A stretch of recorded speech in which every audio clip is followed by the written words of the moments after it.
Once there was a tree, and she loved a little boy.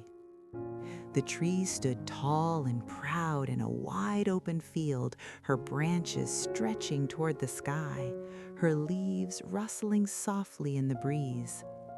She was not the biggest tree or the oldest, but she was special because she had a friend. Every day, the boy would come to visit the tree. He was a small boy with bright, curious eyes, messy brown hair, and the biggest smile you ever saw. His name was Leo, and from the moment he could walk, he came to the tree. And the tree was so happy. When Leo was very small, he would play in her shade on hot summer days. The tree would spread her branches wide, creating the perfect cool spot, and Leo would lie on the soft grass beneath her, watching the clouds drift by. "Look, tree," Leo would say, pointing up. "That cloud looks like a dragon, and that one looks like a ship." The tree couldn't speak with words, but she rustled her leaves in the breeze, and Leo always felt like she understood. As Leo grew a little bigger, he would climb her trunk. Up, up, up he would go, his small hands gripping her bark, his bare feet finding perfect places to step. The tree made sure her branches were strong enough to hold him, positioned just right for climbing. I did it! "I'm at the on top of the world!" world! Woohoo! Leo This would is the shout best! from her highest branches, and the tree would hold him safely, feeling proud and useful. When Leo was hungry, he would pick her apples. The tree grew the sweetest, juiciest apples in the whole countryside, red and round and perfect. Leo would bite into them, juice running down his chin, and say, "These are the best apples in the whole world, tree. Thank you." And the tree would drop her very best apples right where Leo could reach them, because making Leo happy made her happy. Sometimes Leo would gather her fallen leaves. He would rake them into enormous piles, then run and jump into them, laughing as leaves flew everywhere. The tree would shake more leaves down for him, creating bigger and bigger piles, just to hear him laugh. "Again, tree, again!" Leo would shout, and the tree would gladly shake down more. On quiet afternoons, Leo would rest against her trunk. He would lean back against her sturdy bark, feeling safe and loved, and sometimes he would read books or draw pictures or just sit and think. You're my best friend," Leo would whisper to the tree. "I love you." And the tree's leaves would shimmer in the sunlight, and she loved him back with all her heart. The tree gave and gave and gave, and she was happy. Years passed, as years do. Leo grew from a small boy into a bigger boy, then into a teenager. He still came to visit the tree, but not every day anymore. Sometimes weeks would pass between visits. When he did come, Wait, this is fun! I'm climbing the big tree! The wind in the trees is peaceful. Whoa, this view is awesome. he would sit against her trunk and talk about his life. "I'm going to high school now," he told her one autumn day. "Everything's changing. Sometimes I don't know who I am anymore." The tree listened quietly, her branches swaying gently, and Leo felt understood. "But I can always count on you being here," Leo said, touching her bark affectionately. "Thank you for that." And the tree was happy he still came, even if it wasn't as often. Then one day Leo came to the tree, but he wasn't smiling. He was a grown man now, tall and serious, with worry lines on his forehead. "Tree," he said, "I need money. I want to buy things. I want to go places. Can you give me money?" The tree thought for a moment. "I'm sorry," she said, "but I don't have money. I only have leaves and apples, but you can take my apples and sell them in the city. Then you'll have money and you can be happy." Leo's face brightened. Really? That would be perfect. So he climbed up the tree and gathered all her apples, every single one. He filled basket after basket, stripping every branch bare. Thank you, tree. Tree, he called as he carried them away. And the tree was happy because Leo was happy. But many months passed, and Leo did not return. The tree waited through autumn, watching her leaves turn gold and red and fall to the ground. She waited through winter, standing bare and patient under the snow. She waited through spring, growing new leaves and new apples. And still, Leo did not come. The tree began to wonder, was he okay? Was he happy? Did he remember her? She would watch the path, hoping to see him, but the path stayed empty. One day, when the tree had almost given up hope, Leo returned. But he was different now. He was a grown man with a briefcase and grown-up clothes. His face looked tired and stressed. "Tree," the tree said joyfully, "I'm so happy to see you. Come, play with me." But Leo shook his head. "I'm too old and busy to play. I have a family now. I need a house to keep them warm. Can you give me a house?" The tree's heart swelled with love. "I don't have a house, but you can cut down my branches and build yourself a house. Then you will be happy." Leo looked at her strong branches. "Are you sure?" "I'm sure. I want you to be happy." So Leo took an axe and cut down all her beautiful branches. He carried them away to build his house.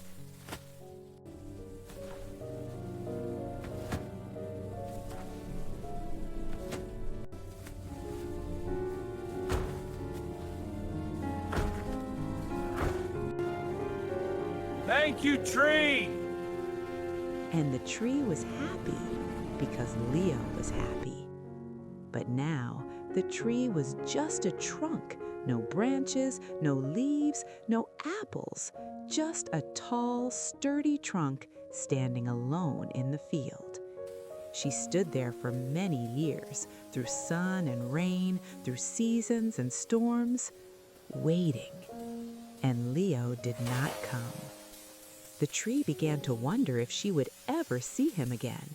But she didn't regret giving her branches. If he was happy and safe in his house, that was enough.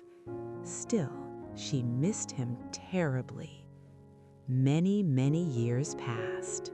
Then one day, when the tree had almost stopped counting the seasons, Leo came back. But now he was middle-aged, with gray beginning to show in his hair. His shoulders were slumped, and he looked very, very tired. "Leo," the tree said happily, "I'm so glad to see you. Come, play with me." "I am too old and sad to play," Leo said wearily. "I want to get away from everything. I want to sail away to a faraway place and forget my troubles. Can you give me a boat?" The tree thought about this. "I don't have a boat," she said gently, "but you can cut down my trunk and make yourself a boat. Then you can sail away and be happy." Leo looked at her. "But tree, if I cut down your trunk, you'll have nothing left." "I have you," the tree said simply. "That's all I need. Cut down my trunk and make your boat." So Leo cut down her trunk. He carved it and shaped it into a strong, sturdy boat. He carried it to the water and sailed away without looking back. And the tree was happy, but not really. Now the tree was just a stump, a small, low stump in the middle of the field. No branches, no leaves, no apples, no trunk, just a stump with rings showing all the years she had lived, and she was very, very quiet. Many, many more years passed. Seasons came and went. Children who weren't Leo sometimes sat on her, rested on her, But it wasn't the same. She kept waiting. Then one day, and the stump didn't know how many years had passed, she heard slow, shuffling footsteps. An old man was walking across the field, leaning on a cane. His hair was completely white, his back was bent, and his face was wrinkled with age. But the tree knew him immediately. "Leo," she whispered. The old man stopped. "Tree?" he said. "Is that really you? I thought you might be gone." "I'm still here," the tree said softly. "I've always been here." Leo's eyes filled with tears. "I'm so sorry," he said. "I took everything from you. Your apples, your branches, your trunk. I took and never gave anything back. I was selfish." "Hush," the tree said gently. "I gave those things because I loved you. I don't regret any of it." "But I have nothing to give you in return," Leo said, sitting slowly down on the stump. "I'm an old man now. I've lived my whole life. I've bought things, I've built houses, I've sailed to distant places, and now, at the end, I realized that none of it made me truly happy. Not like those days when I was a boy playing beneath your branches." The tree was quiet for a moment. "What do you need now?" she asked. Leo sighed. "I don't need much anymore. Just a quiet place to sit and rest. I'm very tired." "Well, a stump is good for sitting and resting. Come, sit down and rest." So Leo sat, and he rested against what remained of his old friend. And as he sat there, something wonderful happened. The stress and worry and busyness of all those years began to melt away. He felt like that little boy again, safe and loved and at peace. "I missed you," Leo whispered.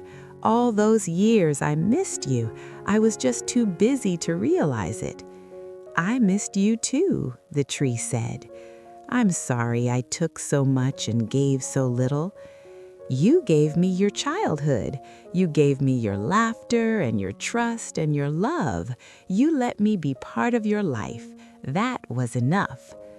Leo sat there for a long time, his hand resting on the tree's bark. "I understand now," he said finally. "All those things I wanted, money, houses, adventures, they were fine, but they weren't what mattered most." "What matters most?" the tree asked, though she thought she knew. "Love," Leo said simply. "Being loved, being able to give love, having someone who's there for you no matter what, that's what matters. And you gave me that, tree. You always gave me that." The tree felt warmer than she had in years. "And you gave it to me, too. Every time you came back, even after all those years, you gave me purpose. You gave me joy." They sat together in comfortable silence as the sun began to set, painting the sky in shades of pink and gold. "You know," Leo said thoughtfully, "I realize now that you weren't just giving things away. You were teaching me something." "What was that?" the tree asked. "That real love isn't about keeping score. It's not about, I gave you this, so you owe me that. Real love gives freely and joyfully without expecting anything in return. And that's a hard lesson to learn." "It is," the tree agreed. "But I also learned," Leo continued, "that it's okay to accept help. It's okay to need people. I spent so many years trying to do everything myself, prove myself, make it on my own. But everyone needs someone to lean on sometimes. Everyone needs a tree." The tree rustled what few leaves had grown from her stump. "And I learned something too." "What's that?" that giving isn't the same as losing yourself. I gave you everything I could, but I never stopped being myself. I'm still here, I'm still me, and I'm still happy to see you." Leo smiled, his first real smile in years. "We've both learned a lot, haven't we?" "We have," the tree said. As the stars began to appear in the darkening sky, Leo continued to sit, and the tree held him in her own way, just like she had when he was small. "Thank you," Leo whispered, "for everything, for always being here, for loving me even when I didn't deserve it. You always deserved it. Everyone deserves to be loved." Leo sat there until the moon rose high and full. He didn't want to leave, but he knew he needed to go home to his own family to give them the love the tree had taught him to give. "I'll come back," he promised, standing slowly with the help of his cane. "I'll come visit more often, not to take anything, just to sit with you, just to be with you." "I'd like that," the tree said. As Leo walked away, he turned back one last time. "I love you, tree. I love you, Leo." And the tree was happy, truly, deeply happy. Not because she had given everything away, not because Leo had finally come back, but because she had loved and been loved, and that love had come full circle. The end. Sweet dreams, little ones. Remember, the greatest gift you can ever give is your love, and the greatest gift you can ever receive is to be loved for exactly who you are. True love gives freely and joyfully without keeping score, and true love always, always comes home. Good night.